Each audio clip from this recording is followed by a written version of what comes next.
متجوزة بقالي 5 سنين، واحد محترم جدا عن قصة حب، وعندي ولد عنده 4 سنين وعايشين الحمد لله كويسين جدا.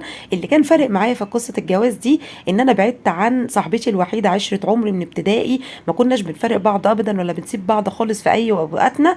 وانا الوقت الوحيد اللي سبتها فيه يوم ما اتجوزت. وطبعا يعني بحب اشوفها على طول، بس طبعا حكم الجواز بقى والمسؤولية خلاني بعدت شوية، وده مضايقني وتعبني نفسيا جدا. جات لي فكرة كده ان انا ايه يعني لما اجوزها جوزي وتيجي تعيش معايا طول الوقت. المهم فبدات اجيبها عندي الشقه، اعزمها على الغدا، اجي هو يتغدى اقول له ده هي اللي عامله الاكل.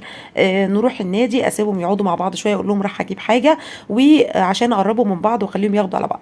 طبعا القصد اللي انا كنت عايزاه حصل فعلا. وبدا لما هي ما تجيش مثلا في يوم يسالني عليها ويقول لي هي ما جاتش ليه، حسيت ان فعلا اللي انا كنت عايزاه حصل، وانه بدا يتعلق بيها. رحت صارحته وقلت له قول لي لو انت بدات تتعلق بيها. الاول طبعا انكر لانه كان فاكر ان انا هتضايق، وبعدين لما لقاني قلت له عادي وقول لي وانا اللي عملت كده، قال لي اه فعلا انا اتعلقت بيها وخدت عليها ان هي تبقى موجوده في حياتنا. فطبعا انا قلت له ما فيش مشكله، انا اللي عامله كده عشان انا عايزاها تيجي تقعد معايا وتتقرب مني، وعايزاها تيجي تعيش معايا، ومش هينفع ان انا اعيش من غيرها لانها صاحبه عمري وعشره عمري. المهم فقلت له ينفع ان انت تتجوزها؟ فطبعا وافق.